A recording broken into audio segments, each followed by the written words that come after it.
Good morning students. आज हम पढ़ेंगे electric energy and electric power.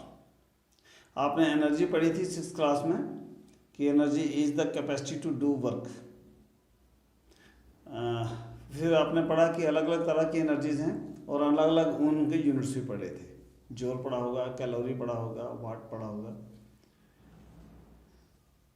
11th class में आपने एसआई यूनिट्स पढ़े थे, तो उसमें आपने स्टडी किया था कि whatsoever kind of energy may it be, the SI unit of energy is joule.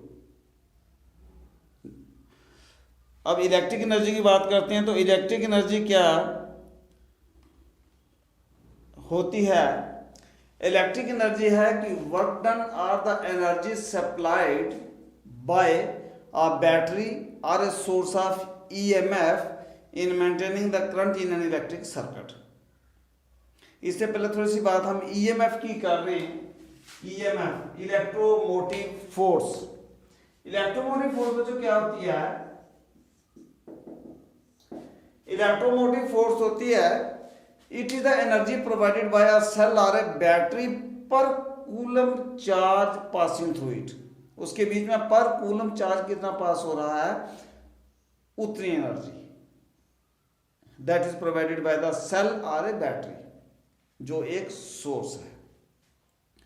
और इसको मेजर कैसे किया जाता है? It is equal to the potential difference across the terminals of a cell और a battery when no current is drawing out of the circuit.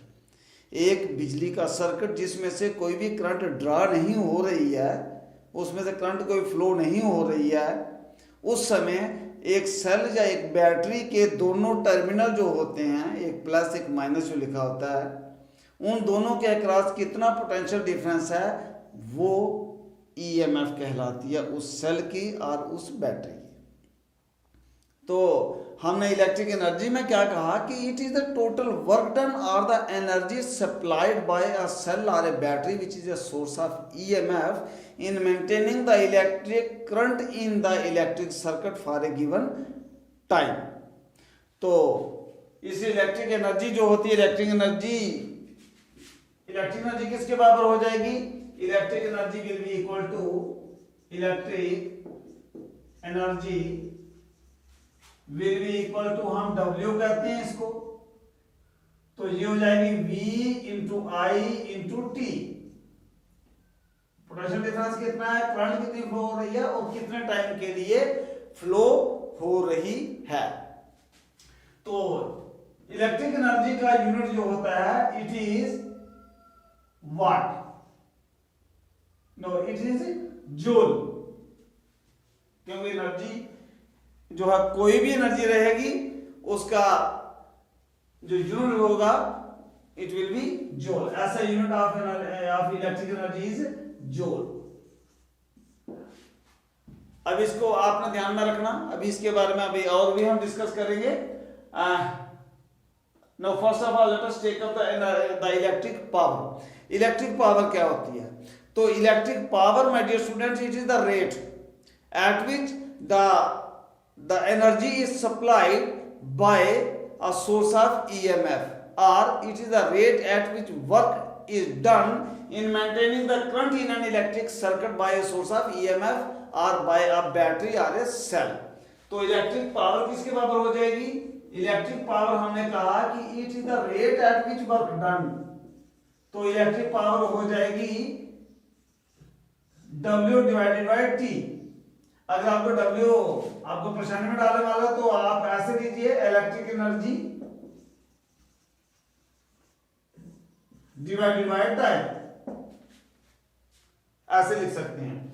तो ये किसके बराबर आ जाएगा? W अभी हमने किया कि V इंटू आई इंटू टी होता है डिवाइडेड बाय टाइम, तो ये T और T कैंसिल हो जाएगा। तो electric power it is denoted by the letter capital P and it will be equal to V into I. एक बात तो ये आ गई हमारे पास। अब यहीं से इसका हम यूनिट भी निकाल लेंगे। अगर ऐसा यूनिट जो होता है इसका पावर का, इट इज वाट, W-A-T वाट। तो अभी हम यहां से निकालेंगे, अगर V जो है पोटेंशियल डिफरेंस वो 1 वोल्ट है आई जो है करंट फ्लो हो रही है वो 1 एम्पियर है, तो ये P किसके बराबर हो जाएगा 1 volt into 1 ampere is equal to 1 volt ampere.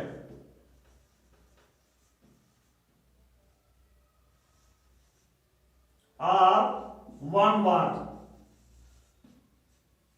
अब 1 वाट किसके बराबर आ गया 1 वोल्ट एम्पियर के बराबर आ गया। और जो पावर जो है 1 वाट कब होएगी जब 1 एम्पियर करंट फ्लो हो रही है किसी इलेक्ट्रिक सर्किट में and the potential difference across the ends of the terminal is equal to 1 volt. किसी एक इलेक्ट्रिक सर्किट में 1 एम्पियर करंट फ्लो हो रही है जबकि पोटेंशियल डिफरेंस उस समय 1 वोल्ट है, उतनी पावर को हम कहेंगे it is equal to 1 watt, it is equal to 1 वाट।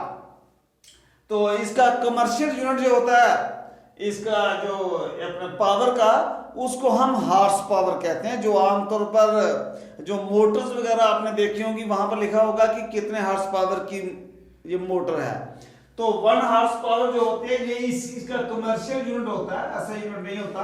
और ये होता है 746 वाट।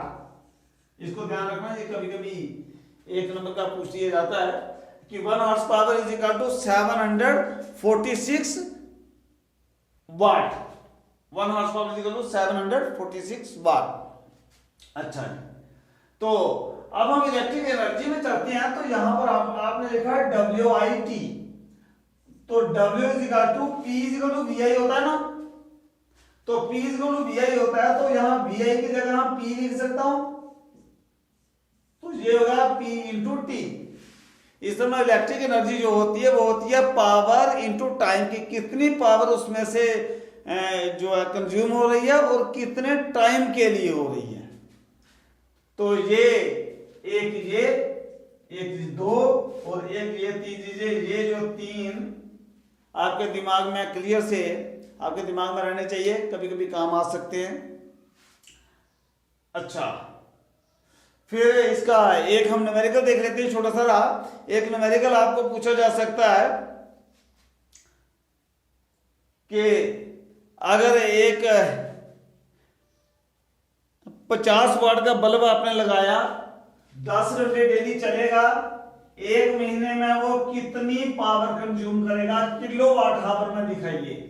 हाँ, तो किलोवाट हावर बच्चों जो होता है 1 वाट हमने पढ़ा, तो kilowatt is equal to 1000 watt, 1000 watt is equal to 1 kilowatt.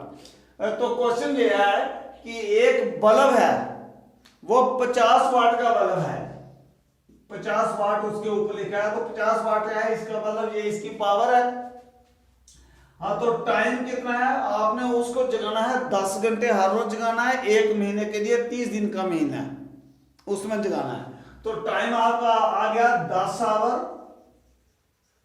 Into 30 days, 30 दिन के लिए। अब आपको निकालना है कि एनर्जी कितनी कंज्यूम की इसने 1 महीने में। तो एनर्जी इज इक्वल टू, अभी हमने कहा P इंटू टी होता है, तो इज इक्वल टू पावर आ गया 50 वाट इंटू जो टाइम आ गया 10 आवर्स इंटू 30 डेज।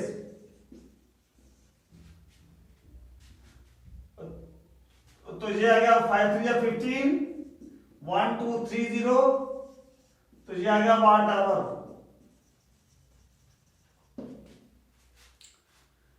तो इजिकल टू ये आ गया 15,000 वाट। अगर हमको किलोवाट बनाना है तो डिवाइडेड बाय 1000 करेंगे, ये आ गया किलोवाट आवर। तो ये 3030 कैंसिल हो जाएगा, तो आंसर आ जाएगा 15 किलोवाट आवर। इतनी एनर्जी 1 महीने में कंज्यूम हुई है कि अगर एक 50 वाट का बल्ब आप डेली 10 घंटे के लिए जगाते हैं और 1 महीने के बाद इतनी एनर्जी आपकी उसकी कंज्यूम हो चुकी होगी। अच्छा, एक क्वेश्चन कभी कभी दिमाग में आता है बच्चों के कि जो सब ने किलोवाट आवर और वाट आवर तो बता दिया कि वाट आवर और ज्यूल जो है उसका क्या आपस का रिलेशन है। So my dear students, 1 kilowatt hour is equal to 3 into जो 6 into 10 raise to power 6 joules.